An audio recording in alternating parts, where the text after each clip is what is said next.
Welcome to the Slop Farm. Enjoy the video.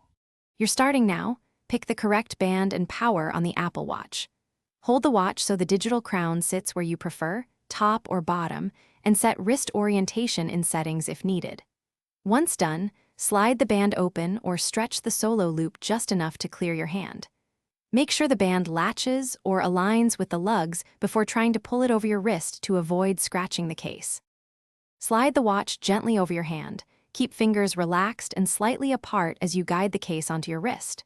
For buckles or clasps, feed the strap through and clip. For a solo loop, stretch evenly and seat it over the widest part of your hand. Once on, tighten or loosen incrementally until the back sensor sits flat against skin. This improves heart rate and wrist detection accuracy. Make sure it's snug enough to stay, yet finish by performing the two-finger test. You should slide 2 fingers under the band with mild resistance. Once comfortable, raise your wrist to wake the screen and unlock. Check the heart rate or motion sensor to confirm contact.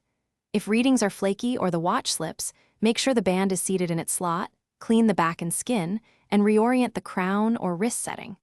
If persistent, try a different band size or style to get the right balance of comfort and accuracy. Thanks for watching. Consider subscribing if we helped you today.